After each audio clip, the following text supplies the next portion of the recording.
እየተቃጠለ ዝም የምንለው አንድ ሐሳቤን ልጨርስ። አንተ ስላወራክ ሰምቻለሁ አይደል እንዴ? ላውራ ፕሊዝ።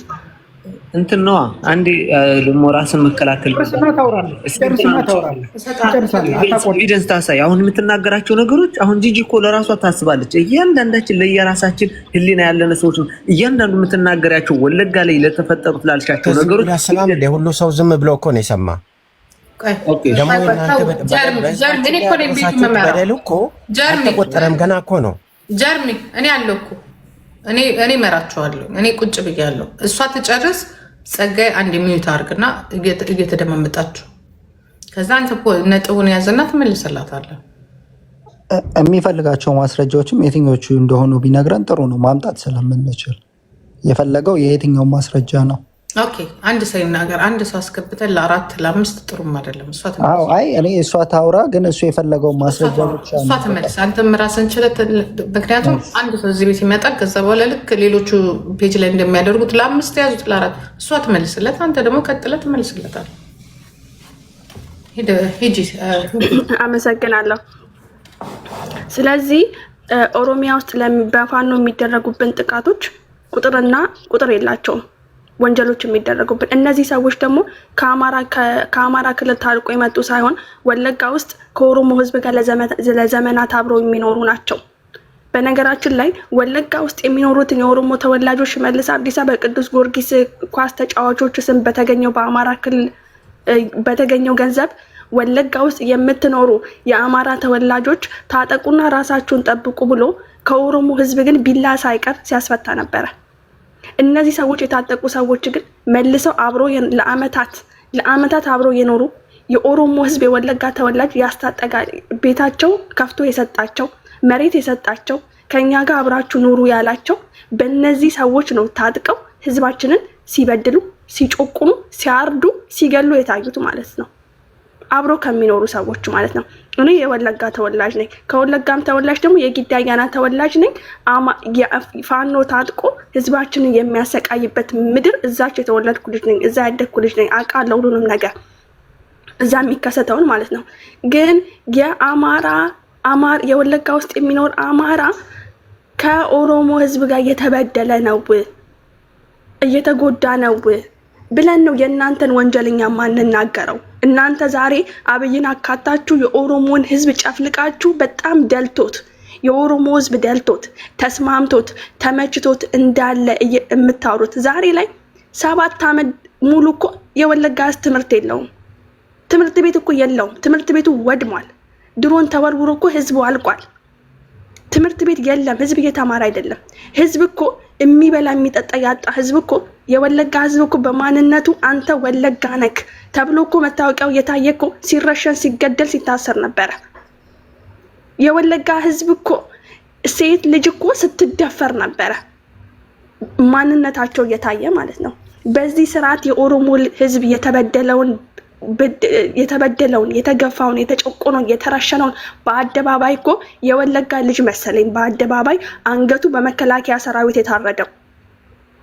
የታረደው የተቆረጠው ማለት ነው። በአንድ ቀን መሰለኝ ለቀምት ላይ በአንድ ቀን ውስጥ 5 ወጣቶች እነዚህ ሸኔ ናቸው ብሎ የተገደሉት የተረሸኑት ከነ ማስረጃ ማመጣለክ ወጣቶች ማለት ነው፣ በአደባባይ ማለት ነው። ይሄ ሁሉ ስቃይና መከራ የበዛበትን ህዝብ ዛሬ አንተ መተክ ለምንድነው ከአማራ ህዝብ ጋር ጎን ማትቆሙ ድምጽ ማትሆኑት ብለህ ስትከሰን፣ ካንተ በፊት የኦሮሞ ህዝብ ነው ይሄንን መንግስት የተቃወመው። ዛሬም የተቃወመው ጫካም ያለውም ህዝብም እየተቃወመው ያለው ይሄንን መንግስት የኦሮሞ ህዝብ ነው። አንተ ግን ደግፈክ አሸሻ ቢመጣልን ከመሸብለክ ደግፈክ አንቀባረክ መርጠውሃል፣ አስቀምጠውሃል። ከተወሰነ ጊዜ በኋላ አኩርፈክ ደግሞ ጠመንጃ ይዘክ ጫካ ገብተሃል። አኩርፈክ ነው፣ ጥያቄ የለህም። ፋኖ ማኒፌስቶ የለውም። ፋኖ ይሄ ነው የትግል መስፈርት አይልም። በዚህ ጉዳይ ነው የምታገለው አይልም። ማኒፌስቶ የለህም፣ መስፈርቶች የሉህም። የምትታገለው አንተ የኦሮሞን ህዝብ ማጥፋት ነው። ኦሮሞማ ይውደን ብለህ ሰላማዊ ሰልፍ የወጣክ እዚህ ጋር ልጥለጥፍልሃለሁ ሎጎህን ማለት ነው። አመሰግናለሁ ጂጂ። ኦኬ ልቀጥል እኔ አትቀጥልም። በተራ ነው የምትቀጥለው። ጀርሚ ውሰድና ያ ኦኬ ቴንክ ዩ። አታሳታረዘ በነገራችን ላይ ወንድሜ ለማያቅሽ ሂጂና ታጠኝ ነው የተባለው። እናንተና ብልጽግና ምን ልዩነት አላችሁ? በጋራ ቆማችሁ አይደለ እንደ ህዝባችን ከምድረ ገጽ ስትጠርጉ የነበረው? ለማያቃችሁ ኦሮሞ ዝም ስል የማያቃችሁ እንዳይመስላችሁ። ምን ነው የአማራ መከላከያ ውስጥ ያሉ ጀነራሎች ቆመው በድራና በሰላሌ የኦሮሞን ህዝብ አንገት ስትቆርጡና ስታስቆርጡ አልነበረም እንዴ? አንድ አይደላችሁም? እንደናንተና ብልጽግና መቼ ተለያያችሁና ነው? መቼ ተጣላችሁና ነው? አልተጣላችሁም እኮ እናንተና ብልጽግና። ብልጽግና የአማራ ጄኔራሎች እኮ በሰላሌ ደራን እኮ ጠርጋችሁ የኦሮሞን ህዝብ ቆዳ ነው የገፈፋችሁት እኮ። የማናቅ ይመስልሃል እንዴ? ዝም ስላል እንደናንተ ፖለቲካ 24 ሰዓት ስላልሰራን ነው እንዴ? አናቅም እንዴ? እስከ ዛሬ እኮ በሰላሌ የአማራ ጄኔራሎች ናቸው ቆሞ ለፋኖ ሽፋን እየሰጡ ህዝባችን ከምድረ ገጽ እየተረኩ ያሉት። ምን ነው መሬት እንደተቆጣጠራችሁ አታቅም እንዴ? ኦሮሞ በደለን ስትል አታፍርም እንዴ? ኦሮሞ ቤት መጥተህ እፍረት አይኖርህም እንዴ? እናንተ እኮ በዚህ 7 ዓመት በህዝባችን ላይ ያደረሳችሁት በዘር ማንዘር ቆጥራችሁ የማትጨርሱ እኮ ነው። ደሞ እዚህ መጥተህ እኛ ሞተናልና ለእኛ ድምፅ ለምን አልሆናችሁም ብለህ ትናገራለህ? እንዳፍን ሞልተህ። እኔ ለሚሰሙ የኦሮሞ ሰዎች ራሱ ግርምት ነው የሚፈጥርብኝ ማለት ነው። የእናንተ ህዝብ የእናንተ ፋኖ በህዝባችን ላይ ያደረሰውን በደል የማናቅ ይመስልሃል? መጥተህ እዚህ ጋር እዛ ቤት አማራ ቤት ገብተን እኮ አንድ ቃል መናገር አንችልም እኮ እኛ የኦሮሞ ልጆች። ህዝባችን እኮ ሰው ሳይበላ ሰው ይበላል ብላችሁ በህዝባችን ላይ ድራማ የሰራችሁ እኮ ነው። ህዝባችን ስላልተነሳ ነው እንጂ ህዝባችን ላይ የሰራችሁትን በዘር ማንዘሮቻችሁ ቆጥራችሁ አትጨርሱም እኮ። ገና ጉዳችሁን እናወጣለን እኮ በአደባባይ ላይ ማለት ነው። እያንዳንዱን ኦሮሞ አርዳ አይደለ እንዴ በዩቱብ ላይ ያስቀመጥከው? አርዳ አይደለ እንዴ ለህዝብ ስታስተምርበት የነበረው? ቆመ ቪዲዮ እየቀረስክ ማለት ነው። ደግሞ መተህ እዚህ ጋር ፖለቲካ ለመስራት ትጋጋጣለህ። ለማያቅሽ ታጠኝ ሂጂና እዛ ግን አንድ ነገር ጀርሚ አንድ ነገር ላስቸግራችሁ ማለት ስትናገሩ በተቻላችሁ አቅም አሁን ሌሎቹ መሬት ላይ ያለውን እኮ የምንናገር ጊዜ ይገባኛል። ስትናገር ህዝብን ሳይሆን ምናልባት ድርጅቱን ሊሆን ይችላል ፌዴራል እናንተ ስንል እነማን ናቸው? መቆጠብ ያለው የፋኖ የአማራ አክቲቪስት ጠቅላላ በቃ ድርጅቱን እንጂ የአማራ ፋኖ የአማራ አክቲቪስት የአማራ ብልጽግና ጠቅላላ እንደሱ ህዝቡ ነው። ኢትዮጵያን እየመራ ያለው ደግሞ ኦሮሞ ሳይሆን የአማራ ብልጽግና ነው። እንደዛ ነው የአማራ ብልጽግና ነው። ምን ነው አብይ አህመድ እኮ በእናቱ አማራ እኮ ነው። በኦሮሞ እጅ ስላደገ ነው እንዴ ድራማ ምሰሩብን? ኦሮሞ መከላከል ስላቃተው ነው እንዴ ድራማ ምሰሩብን? ትመጣለና አዲስ አበባ ላይ መጥተህ ኦሮሞን ታስተዳድራለህ። ተጋጋጥ። የኦሮሞ ህዝብ በአብይ አህመድ ጭንቅላቱ ተደፍቶ ስለኖረ ነው እንዴ? መልስ ምት ስላልሰጣችሁ ነው እንዴ?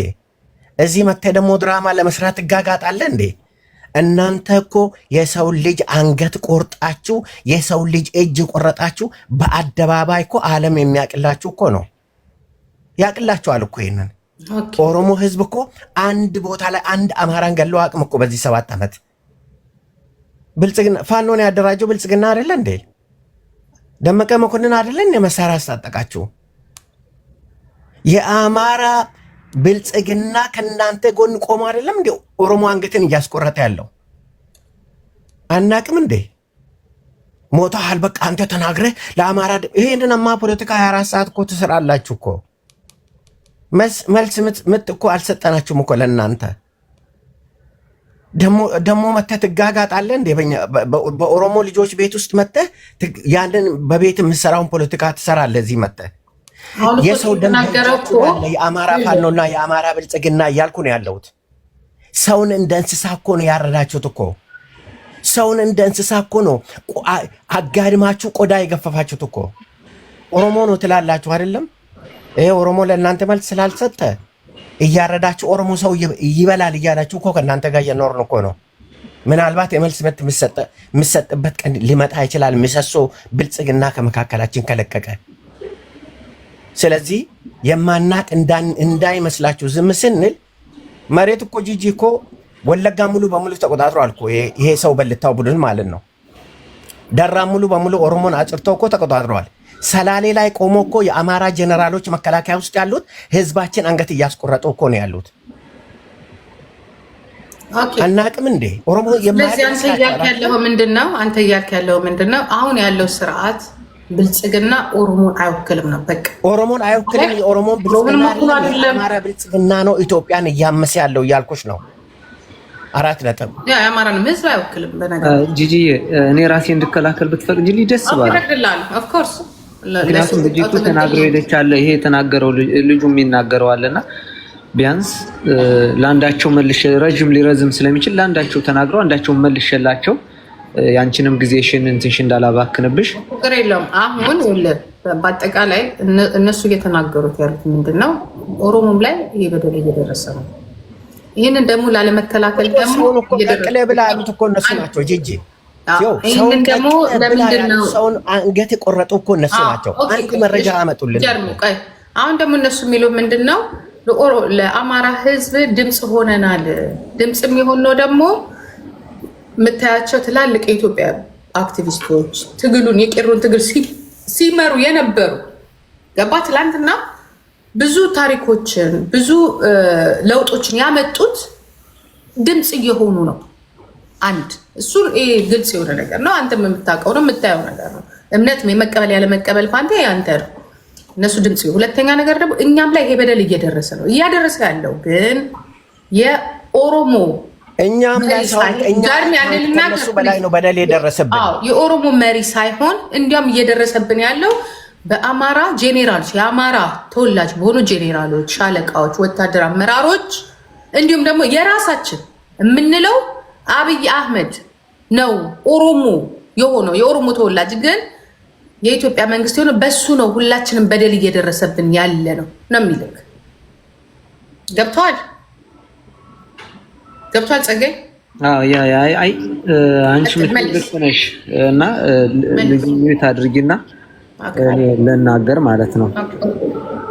ኦኬ መጀመሪያ እህታችን በተናገረችው ነው እንትን ምለው ስለ ደምቢዶሎ አንስታለች። ስለታፈኑት አማራዎች ሊሰራብን ተሞክሯል። በወለጋ በኩል እንደዚህ ተጨፍጭፏል፣ አንገት ተቆርጧል ምናምን እንደዚህ አይነት ብዙ ነገሮች አሉ ብላለች። አንድ ማስረጃ አታመጣም። የደምቢዶሎን የተሞቱም የአማራ ልጆች ነው የሞቱት። ተታገቱም ደግሞ የታገቱት በሸኔ ነው ተብሎ በመንግስት የታወቀ ነገር ነው። ሸኔ ደግሞ የኦሮሞን ህዝብ ወክሎ የሚንቀሳቀስ ነው። እኛ ግን ሸኔ ነው ብለን ወነግ ሸኔ ነው ብለን አልደመደምንም። መንግስት እንዳገታቸውና መንግስት እንዳጠፋቸው ነው የምናምነው። ሁለተኛ ደግሞ የኦሮሞ ህዝብ እኔ ቅድም ስናገርም የኦሮሞ ህዝብ ምን አለ እኛ እየሞትን ነው እንደ ኢትዮጵያዊ ድምጽ ቢሆን ነው እንጂ የኦሮሞ ህዝብ እየገደለን ነው የሚል አልወጣኝም። አንቺ ራስሽ እንትን ያለሽ ግን ችግሩ ምን አለ መሰለሽ እንጩጭ የሆነው ማህበረሰብ የሆነ ነገር ስትናገሪ ሌላ ነገር ነው የሚያምሰለስለውና አሁን እቺ ልጅቷ አሁን አንድ ቪዲዮ ወለጋ ላይ ምን ትበል ማህበረሰብ አንተ ደደብሃያ ማለት ነው። ወይ ማንም ተረጋጋባት። የእውነት ግን ነው አትሳደብ። አየው ደግሞ ማን እንደሆነ ራስ ታውቀዋለህ ጠንቅቀህ። እንደዚህ ባትል አሪፍ ነው። ጋጠ ወጥ አትሆን። ትልቅ ልጅ አይደለ እንዴ? ረፋንተ ስድቡን ተውትና ውይይቱ ላይ ትኩረት አድርጉ። አዳም ሐሳቤን እንትን አትበልብኝ። መረጃ ካለ መረጃ አምጣ አሳይ። ወለጋ ላይ ተጨፈጨፈ ያልከውን ደግሞ ለአመታት ያክል አማራ እየተባለ ሲጨፈጨፍ ተው እረፉ እባካችሁ። ኦሮሞ ህዝብ ተናገሩልን፣ በእናንተ ስም እየተነገደ ነው፣ እባካችሁ ይህን ነገር ማውገዝ አለባችሁ እያልን ስንጮህ ነበር አይደል? የዛኔ የት ነበርክ? የዛኔ ጂጂዬ ፕሊስ ይሄን ሰውዬ እንትን አድርጊልኝ፣ ሚዩት አድርጊ፣ አስጨርሰኝ። ያንን ያክል ሲጨፈጨፍ አሁን ይሄን ያክል ተፈናቅሏል፣ እጅ ተቆርጧል እንደዚህ የምትሉት ካለ የኦሮሞ ልጅ እጁ የተቆረጠ አንገቱ የተቆረጠ ካለ አምጡና አሳዩ። ይኸው አሳዩ፣ በሷ ፊት አሳዩ። እኔ ልፈር የለም ወፍ የለም። ብንቆርጥ አንገቱን ብንቆርጥ 700 800 የሚማረከውን አንገቱን እንለው ነበር። ግን እኛ እንደዛ እናደርግም። ኦኬ መረጃ ነው የምትፈልገው ጸጋዬ? አዎ መረጃ አማራ ብሎ ኦሮሞ ብሎ ጃረደ የሚያሳይ አምጪ። ቡርቃ ኦኬ ካልዘጋበት መረጃውን ይዘጋል። እንትኑን አስታውሻው ከዛ በኋላ ፎቶን አመጣለታለሁ። አስጨርሰኝ እኔ ልናገርና እዛም በኋላ ታሳውኛላችሁ። ችግር የለም። ይዘጋብናል። ኦኬ እሺ። በውስጥ ላኩልኝ። ላክለት ቪዲዮ ቲክቶክ ላይ የለም። ይዘጋል። ችግር የለም። በውስጥ ላክልኝ። ማታ አለ። በነገራችን ላይ ማን ጸጋዬ ማአት ነው ያለው። አንተም የራስን ማውጣት ትችላለህ። የኦሮሞ ተወላጆችም የራሳቸውን ማውጣት ይችላሉ። ማአት አለ። አሁን ይሄ አንተን ለማሳመን ሳይሆን እርግጠኛ ነኝ አንተም ታውቀዋለህ። የምንሳታቅ ስለ ማህበረሰብ ቆይሽ አሁን እንዲሁ አንድ ነገር የምንተማመንበት ደምቢዶሎ አማራን ያፈናቸው ልጆቹን አንድ ይሄን ብቻ አንቺ ጋይስ ሪከርድ አድርጉ። በአጠቃላይ ፖለቲካ ሴራ ነው።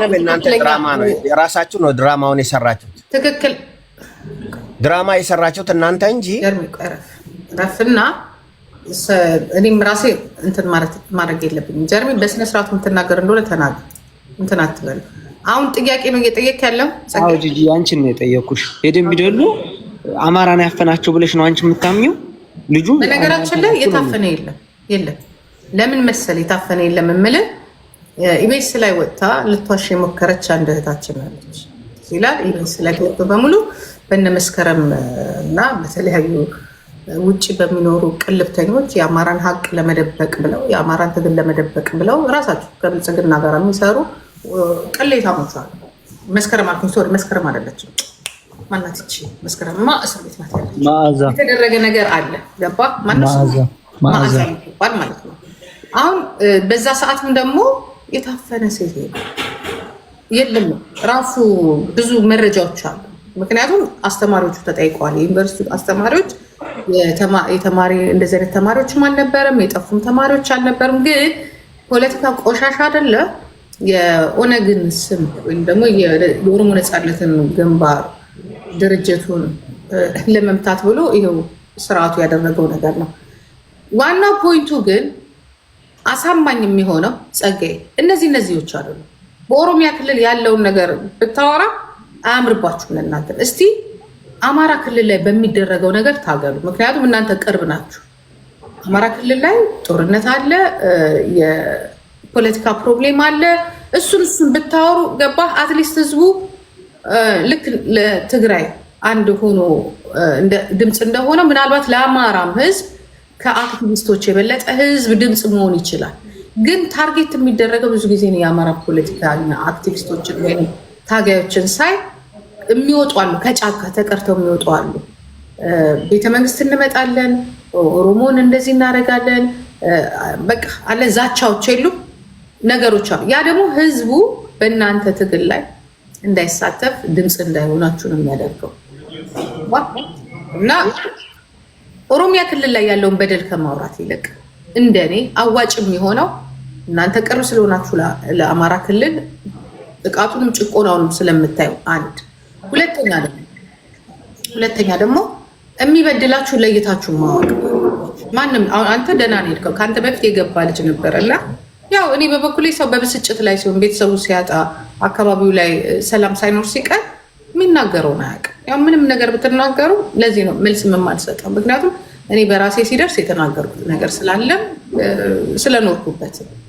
አሁን ወለጋ ግን አሁን እንደምታየው ትልቁ የጦርነት ቀጠና ለሰባት ዓመት ያህል ቅድም ከእህታችን ሰምተሃል፣ ትምህርት የሌለበት በጣም ሰላም ያጣ ቢኖር እንደ ማንኛውም አማራና ትግራይ ክልል ወለጋ። ኢቭን ጠቅላይ ሚኒስቴሩ በአፉ ወጥቶ ፓርላማ ላይ ምንድን ነው የተናገረው?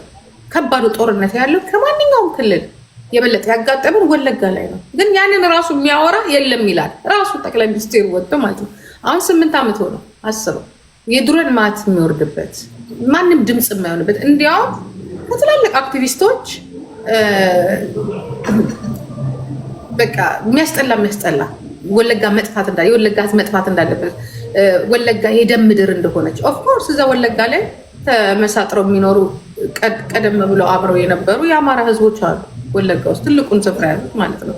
እነዚህ ሰዎች የፖለቲካ መጠቀሚያ ሆነዋል። አልሆኑም አይደለም። እንደዛም ደግሞ የኛዎቹም አብረው ሆነዋል። ያንን ነው አክሴፕት ማድረግ ያቃታችሁ።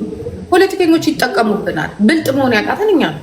ይህንን ነገር አውጥተን ሰው መሆን ብቻ በቃ አብሮ በመኖር ላይ ያለውን ህዝብ ሳንነካ እንዲሁም መነሳትም አለ ብልጥ ፖለቲከኛ ወይንም ደግሞ ብልጥ የሚታገል ሰው ያ ነገር መነሳት የለበትም። መነሳት ካለበት ዋናው ክልል ላይ ያለውን ነገር ነው እንጂ አንጠቅማቸውም። እንዲያውም እንጎዳቸዋለን።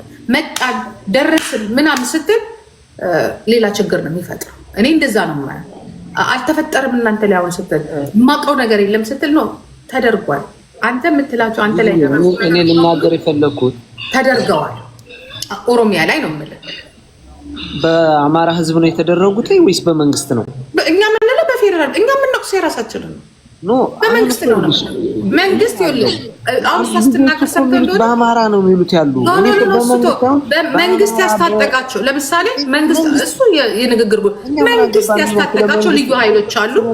መንግስት ጂጂ ይቅርታ ጋር መንግስት ላስታጠቃቸው እኛ አማራ ፋኖች ወይ አማራ ግን ኃላፊነት ሊወስድ አይችልም አሉ። ለምሳሌ የመጀመሪያው ልዩ ኃይል የአማራ ልዩ ኃይል ማለት ወለጋ ቀጥታ ብሎ ነበር የሚገባው የአማራ ገብቶ የሚፈልገውን አድርጎ በማን ትእዛዝ?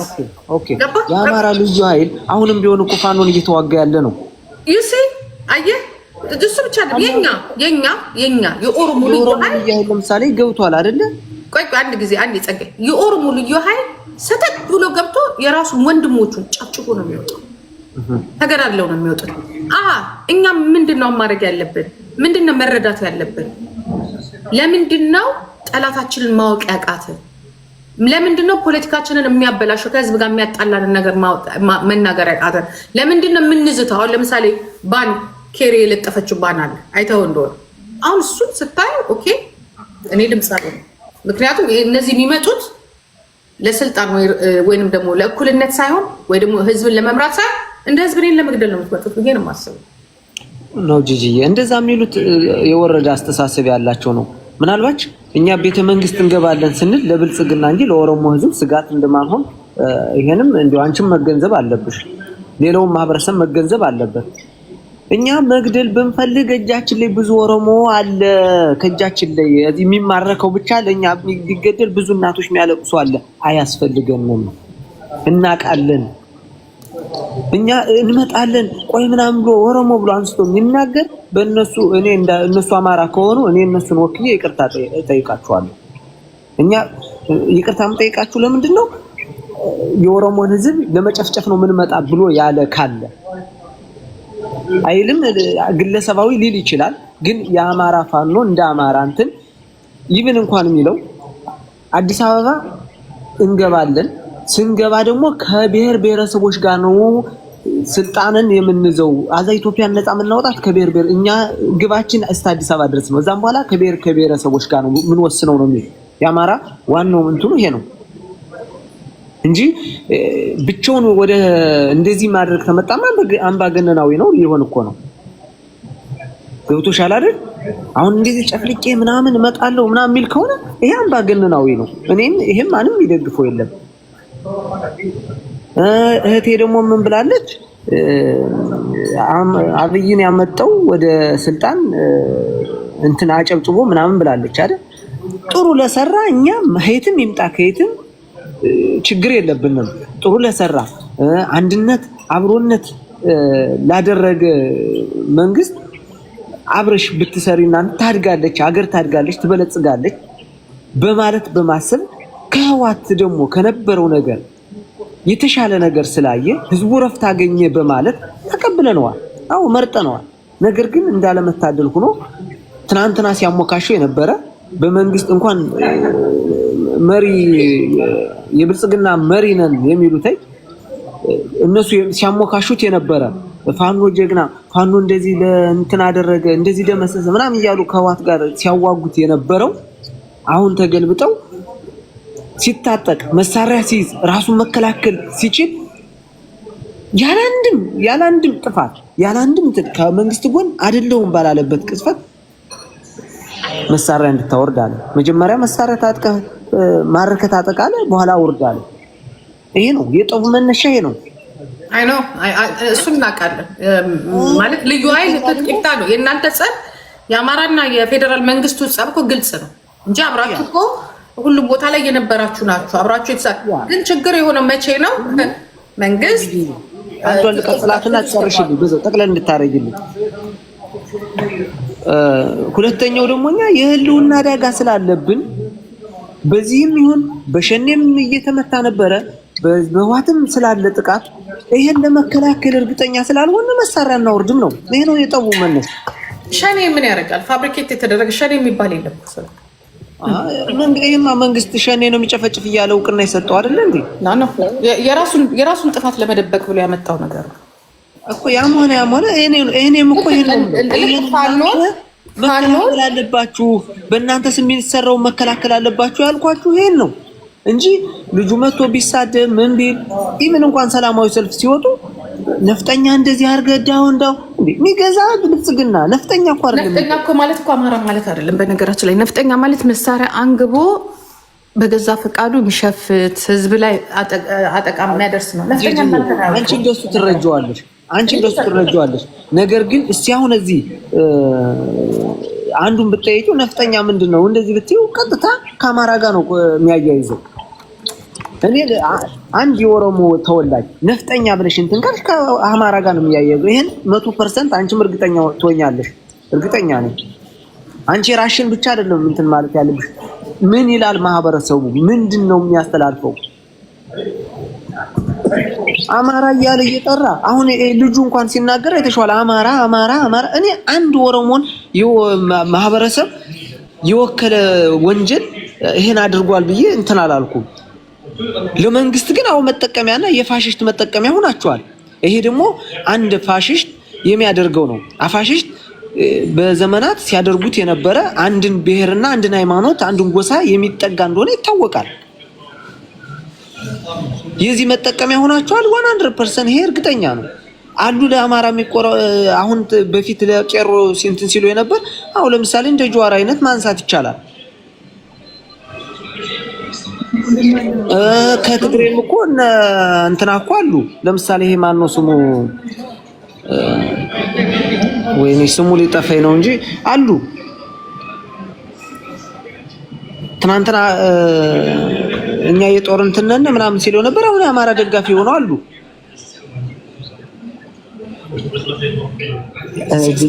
እኛ ማንንም ለመጨፍጨፍ ማንንም እንትን ለማለት አይደለም። መረጃ አለኝ ያልከው ደግሞ ወንድሜ አንዴ በውስጥ መስመር ላክልኝ፣ አየዋለሁ። ሌላ ቀን ጂጂ ስትገባ እኔ እያየሁት እንትን እላለሁ። ችግር የለውም። እሺ አንዴ ሚዩት አድርግና አዳምጠኝ። ረጅም ሰዓት ቆይ አንዴ ረጅም ሰዓት ነው ያወራሁት። ሶሪ ያዳመጥኩትኝና ትቀጥላለህ። ይኸውልህ አንድ ነገር እንድትረዳ ሳይሆን ሰዎች እንዲረዱ መናገር የምፈልገው ነገር ምንድነው መሰለ? አሁን ነፍጠኛ የሚለውን ነገር ስለተነሳ እሷን ነገር አንስተናት ብናልፍ ጥሩ ነው። ኦሮሞ ዛሬ አይደለም ነፍጠኛ ማለት የጀመረው። ነፍጠኛም የሚለው ደግሞ የሆነን ማህበረሰብ አይደለም። ግን ችግሩ ምንድነው? አዎ እኔ ነፍጠኛ ነኝ ካልክ አንተን ነፍጠኛ እንደሆንክ አድርጎ ይቆጥረሃል። አንተ እኔን የሆነ ነገር ብለህ በሆነ ስም ከጠራኸኝ በዛ ስም የተጠራሁት እኔ ነኝ ካልኩኝ ኦልሬዲ ያ ስም የኔ ነው ማለት ነው። ኦሮሞ ነፍጠኛ የሚለው መሳሪያ አንስቶ በጉልበቱ የሚያስገብር ወይም በጉልበቱ ካልገዛውክ የሚለውን ነው። የሆነ አካል ብድግ ብሎ እኔ ነፍጠኛ ነኝ ካለ ያን ነፍጠኛ ብሎ ኦሮሞ የሰየመውን ወይም ደግሞ የጠራውን አካል የሰራቸውን ስራዎች አለማወቅ ነው ማለት ነው። እኔ አሁን አንተን ነፍጠኛ ነህ አይደለም ብለህ አዎ ነፍጠኛ ነኝ ትለኛለህ። ለአንተ ነፍጠኛ ማለት አማራ ማለት ከሆነልህ እኔ የምንረዳው ኦልሬዲ በቃ አማራ እኔ ላይ ነፍጠኛው ስርዓት ያደረሰውን በደል የሚቀበል ነው ብዬ ነው ማለት ነው። ይህንም በደንብ መረዳት አስፈላጊ ነው። ከዛ ባለፈ አማራ ሁሉ ነፍጠኛ ቢሆን ስንት ሚሊዮን አማራ ኦሮሚያ ውስጥ ወይም ደግሞ ሌላውም የሀገሪቱ ክፍል ላይ አይኖርም ነበረ። ችግሩ ግን ምንድነው? እዚህ ላይ ያሉ ፖለቲከኞችና መሬት ላይ ያለው ህዝብ የተለያየ መሆኑ ነው። ከዛ ባለፈ በጣም የሚገርመው ነገር ስለ ወለጋ ስለታገቱ ተማሪዎች አነሳ። የወለጋ የታገቱ ተማሪዎች አብይ ወደ ስልጣን መጥቶ አመት አይሞላውም፣ ወይንም ደግሞ አብይ ከኢህአዴግ ስልጣኑን ተረክቦ ወደ ስልጣን መጥቶ አመት ሳይሞላው የተሰራ ድራማ ነበር። በሚያሳዝን ሁኔታ እኮ ዛሬ የምትወቅሱት የምትወነጅሉት አብይ አህመድን ግን ወደ ስልጣን እንኳን በምርጫ ካመጣችሁት ኦልሞስት ገና 4 ዓመት ከምናምኑ ነው። የዛን ሰዓት ምርጫ ሲደረግ እኮ ኖ ተማሪዎቻችን ያሳገተ መንግስት ነው፣ ተማሪዎቻችን በኦሮሚያ ክልል ላይ መኖር እንዳይችሉ ያደረገ መንግስት ነው። ስለዚህ ከብልጽግና ይልቅ አብን ይሻለናል፣ ከብልጽግና ይልቅ ኢዜማ ይሻለናል፣ ከብልጽግና ይልቅ እናት ፓርቲ ይሻለናል፣ መኢአድ ይሻለናል ብላችሁ ሌላም ፓርቲንም ጨምራችሁ መምረጥ የምትችሉበት እድል ነው የነበራችሁ። የኦሮሞ ህዝብ ግን ያንን እድል ያላገኘ ህዝብ ነው። መሪዎቹ አታጋዮቹ በየእስር ቤቱ ተለቅመው ግማሹ ተገሎ ኦሮሞ እንደ አይኑ ብሌን የሚያየው ሃጫሉ ሁንዴሳ ተገሎ ሀቁን ማውጣት ባልቻለበት ሰዓት ላይ ይሄንን መንግስት ደግፎ ይሄንን መንግስት መርጦ ያቆመ ማህበረሰብ አለ። ለምን ደገፈው አይደለም፣ አንድ ያደረገው ዓላማ ነበር። እሱም ምንድነው? ብሔርተኝነትን ያጠፋል፣ ኢትዮጵያን የጥንቷን ነባሯን ቀዳማዊዋን ኢትዮጵያ ያስቀጥልልናል።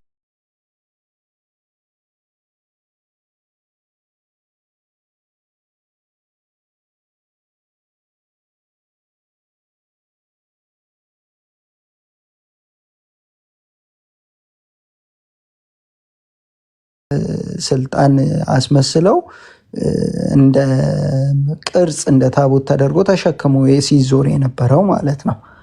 ከዛ አስቀጠለ፣ ጦርነት ተደረገ። ጦርነት ሲደረግም የዚህ መንግስት ደጋፊ ነው የነበራችሁት፣ ወይንም ደግሞ የነበረ አካል የነበረው። ለምን? ዋናውና ትልቁ ነገር የነበረው ብሔርተኝነት እንዲሰበር ስለተፈለገ ነው። ብሔርተኝነት እንዲጠፋ ስለተፈለገ ነው።